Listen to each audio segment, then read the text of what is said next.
हस्तरेखा श्रृंखला की 5वीं कड़ी में आप सभी का हार्दिक अभिनंदन है। मैं नरेंद्र कमल, हस्तरेखा विशेषज्ञ। चौथी कड़ी का फ्लैशबैक ले लेते हैं। उसमें मैंने बताए थे प्रारंभिक हाथ जो कि मजदूर वर्ग और निम्न वर्ग के होते हैं, जिसमें रेखाएं कम होती हैं, हाथ कठोर होते हैं। दूसरे बताए थे वर्गाकार हाथ जो कि लचकदार हाथ होते हैं, रेखाएं अच्छी होती हैं। और तीसरे बताए थे चमचाकार हाथ जो हाथ चौड़े होते हैं और अंगुलियां चम्मच के आकार की होती हैं। और हमने बताए थे दार्शनिक हाथ जो जिसमें दार्शनिक लोग आते हैं, वो हाथ बताए थे।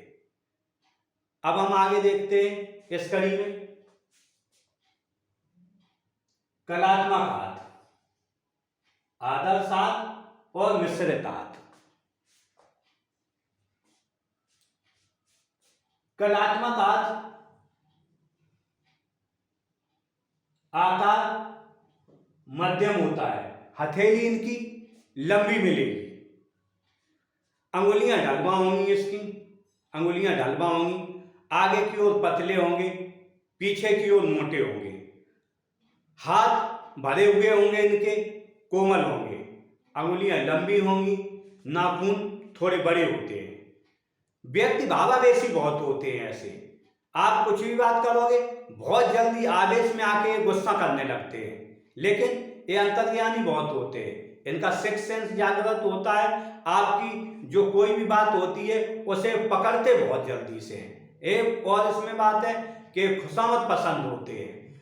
कैसे खुशामद पसंद? कोई काम करवाने के लिए ये किसी भी व्यक्ति की कोई भी खुशामद कर देते हैं, लेकिन खुशामद करवाना भी चाहते हैं। इनका एक्सपेक्टेशंस रहता है कि जैसे ही हम लोगों को खुशामद करते हैं, लोग मेरी खुशामद करें। अब इसमें कला के बहुत पारखी होते हैं, क्योंकि इनकी अंगुलियां पतली होती हैं, तो एक पतली उंगलियों वाला व्यक्ति कला का पारखी रहता है। कला में इनकी रुचि भी रहती है।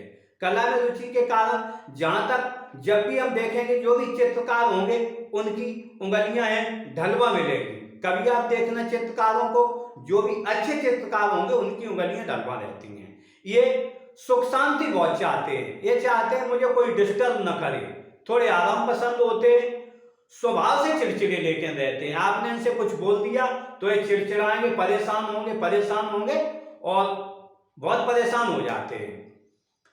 प्रेम तथा मैत्री संबंध में अच्छे नहीं होते। ये लोग प्रेम करना बहुत अच्छे से नहीं, आलस के कारण न तो मैत्री किसी से बना पाते हैं, संबंध बना पाते हैं सही से, जिससे व्यक्ति इनसे कट जाता है, ये भी व्यक्ति से कट जाते हैं।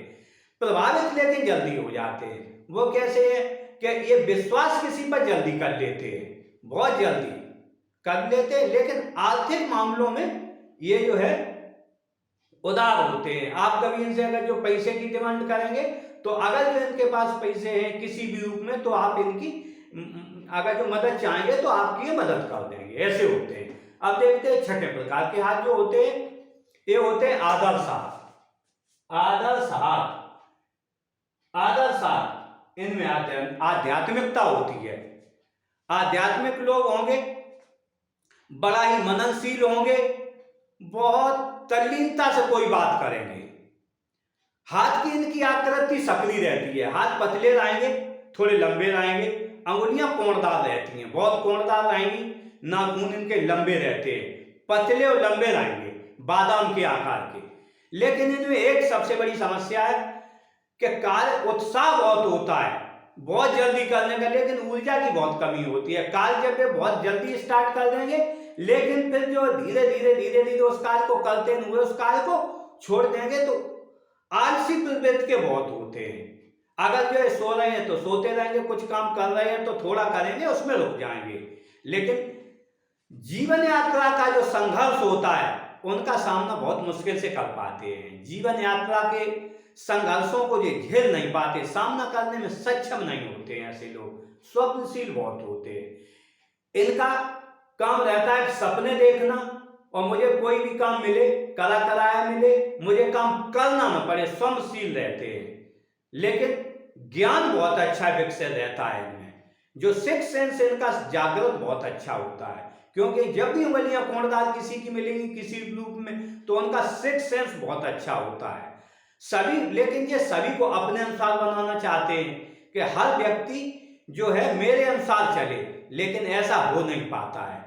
इसीलिए ये लोग जीवन से बहुत जल्दी ऊब जाते हैं। जब भी देखा होगा, जैसे ही ये लोग ऊब जाते हैं और जीवन को निरर्थक निरर्थक समझते हैं, कह देते, सोचते हैं कि जीवन बेकार है, इस दुनिया में कुछ नहीं है। और ज्यादातर मामलों में देखा गया है ऐसे, जब भी आत्महत्या कोई करता है तो कोणदार अंगुलियों वाले उसमें ज्यादा आते हैं, क्योंकि ये जीवन को अपने को निरर्थक समझते हैं, जानते जीवन बेकार है, अब मेरा जीना ठीक नहीं है। अब आगे देखते हैं, आगे 7वीं श्रेणी के मिश्रित अर्थ। मिश्रित अर्थ के बारे में देखते हैं। मिश्रित अर्थ इन्हें समझना थोड़ा कठिन होता है। मिश्रित अर्थों को क्यों समझना कठिन होता है कि किस हाथ कहो चौकोर हो, उंगलियां कोणदार हो, एक उंगली कोणदार हो, एक उंगली चौकोर हो, एक उंगली चमचाकार हो, एक उंगली अदर टाइप की, फिर चौकोर मिल जाए। अब इनके नाखूनों की बात करें तो इनके नाखून कहो किसी में लंबा हो जाए, किसी में पतला हो जाए, किसी में चौड़ा हो जाए। तो ये अलग अलग टाइप के हाथ होते हैं। इसमें जो है नाखून अलग मिलेंगे, अंगुलियां अलग टाइप की मिली, हाथ विभिन्न प्रकार के रहते हैं। ये लोग मनमौजी स्वभाव के बहुत रहते हैं, क्योंकि जब हाथ अलग टाइप का रहेगा तो आप अगर जो साइंस की बात करेंगे साइंस की बात करने लगेंगे, आप पढ़ाई की बात करेंगे पढ़ाई की बात करने लगेंगे, आपको पेंटिंग के बारे में थोड़ा पेंटिंग के बारे में बताने लगेंगे। अगर जो आप किसी नेताजी की बात करने लगो नेताजी की बात करेंगे, राजनीति की बात करो राजनीति की बात करेंगे, अगर जो खेत खलियान की बात करने लगो जो खेत खलियान की बात कर लेंगे। तो इसीलिए ऐसे लोग सफल बहुत कम हो पाते हैं, क्योंकि ये किसी एक काम में नहीं लगना चाहते। ये सोचते हैं कि मेरे अनुसार काम चले, लेकिन ऐसा होता नहीं है। तो ये लोग क्या है कि एक ही विषय में कभी कभी योग्यता बढ़ा लेते हैं।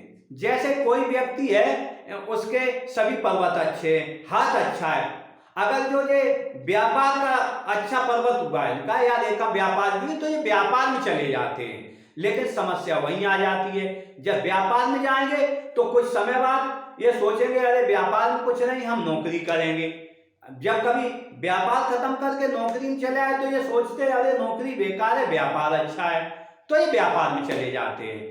तो इसलिए देखा गया है कि ये लोग सफल बहुत कम होते हैं किसी भी क्षेत्र में, लेकिन कूटनीति में बड़ा होशियार होते हैं।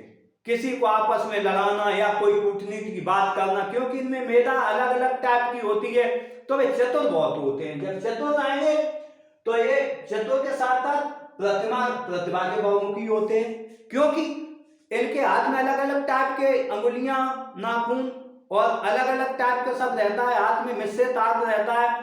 तो ये जो है बहुमुखी प्रतिभा बहुत होती है। हर क्षेत्र की बात करेंगे सूझबूझ इनकी मौलिक रहती है, क्योंकि जब हर टाइप के हाथ होंगे तो इनकी सूझबूझ बहुत मौलिक रहती है। क्यों मौलिक रहेगी कि इनसे किसी भी क्षेत्र में बात कर सकते हैं, तो सूझबूझ मौलिक हो गई। अब इसमें देखते हैं, इनमें जो है परिवर्तनशील होने के कारण, बहुत परिवर्तनशील होते हैं के कारण अधिक सफल नहीं हो पाते। जिंदगी में मिश्रित हाथ के लोग बहुत सफल नहीं हो पाते, क्योंकि इनमें किसी भी सब्जेक्ट में स्पेशलाइजेशन नहीं होता है। पढ़ाई में कहो तो कुछ भी करें, कुछ भी पढ़ें, क्या न पढ़ें, इसी भमंड में फंसे हुए ये संघर्ष ही करते रहते हैं, अपने जीवन में कभी सफलता इसीलिए नहीं पा पाते हैं। तो इसी के साथ जो है सफल नहीं जो हो पाते हैं। तो इसीलिए जो मिश्रित हाथ को मिश्रित कहते हैं, फल भी मिश्रित होगा, व्यक्ति भी मिश्रित होता है, इसीलिए वो सफल नहीं होगा। अब जो इसी कड़ी को समाप्त करके हम अगली 6वीं कड़ी में आपको बताएंगे हाथ पर बाल,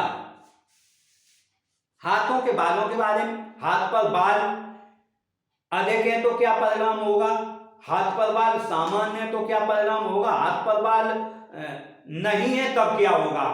महिलाओं के बारे में बताएंगे, अगर जो महिलाओं के हाथ पर बाल है तब क्या परिणाम होगा, महिलाओं के हाथ पर बाल नहीं है तब क्या परिणाम होगा।